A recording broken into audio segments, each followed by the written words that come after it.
Thank you, Mr. Chair. I rise to urge all colleagues to support this amendment, which would provide for additional funding reductions for NIH.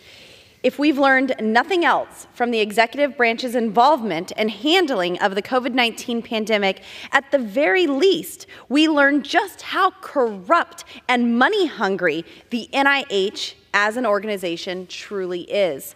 It has been over 3.5 years since the initial COVID lockdowns, and the NIH continues to cover up and downplay its gain-of-function research at the Wuhan Institute of Virology.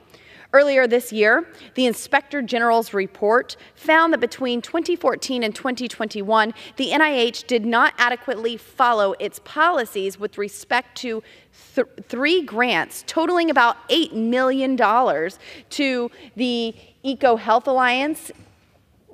And the EcoHealth Alliance had a relationship with the Wuhan Institute of Virology in which it sub-awarded $600,000 to research coronaviruses in the years leading up to the COVID-19 pandemic. NIH terminated the EcoHealth grant in April of 2020, then later reinstated it, only to suspend it again after setting conditions for resumption. The EcoHealth claimed it could not meet. The NIH permanently terminated the award in August 2022 for compliance issues, including the Wuhan Institute of Virology's failure to provide NIH with laboratory notebooks related to the funded experiments. But then again, in May of this year, the NIH reinstated grants to renew its, quote, collaborative research to understand the risk of bat coronavirus spillover emergence, end quote. Seriously? In addition, late last year, the NIH issued a new grant to EcoHealth Alliance for a project titled Analyzing the Potential for Future Bat Coronavirus Emergency in Myanmar, Laos, and Vietnam. The grant provides EcoHealth Alliance with $653,392 covering a period until August 31st, 2027.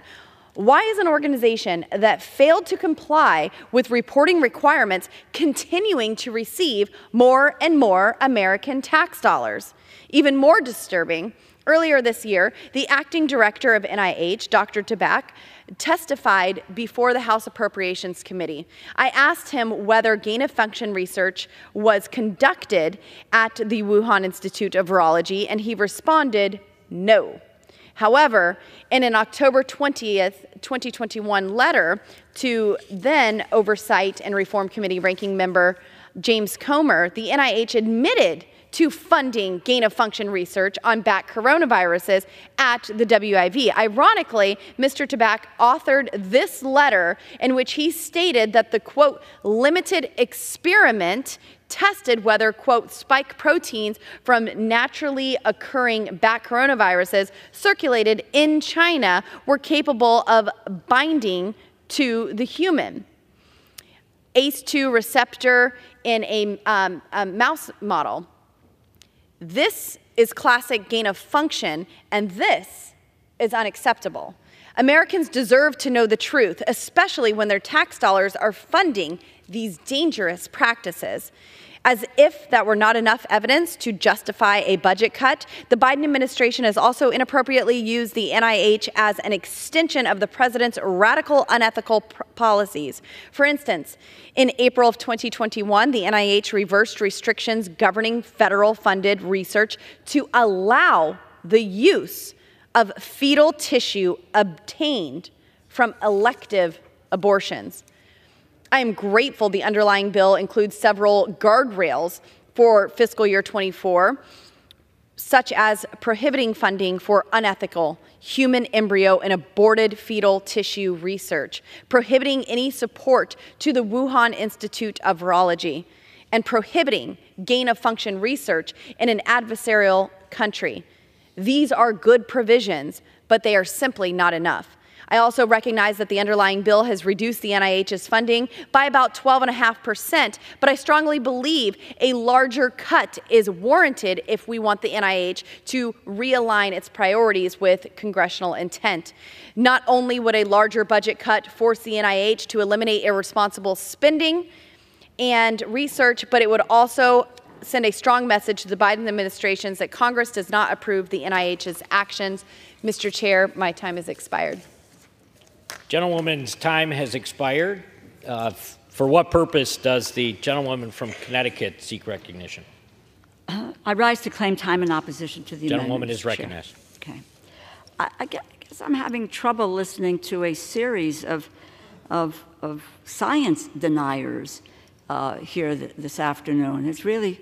That's really troubling. The amendment would cut funding to the National Institutes of Health by an additional $3.6 billion.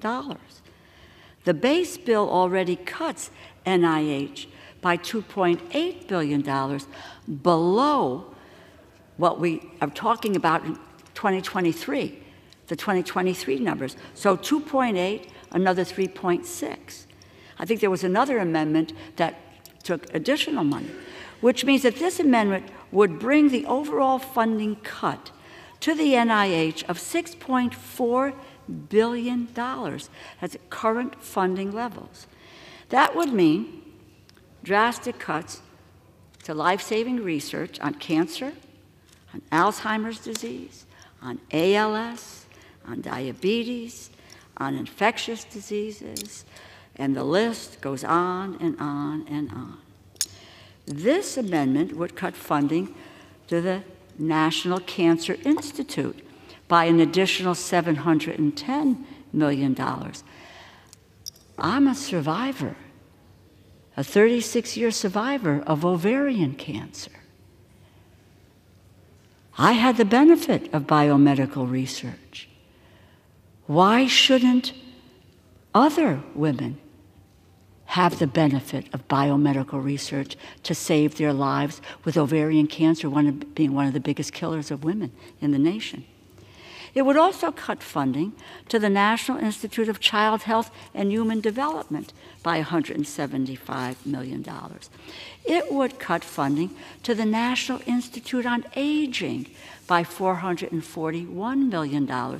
Let's tell that to all of our elder Americans and the issues that they have as they age. And let's cut back that research.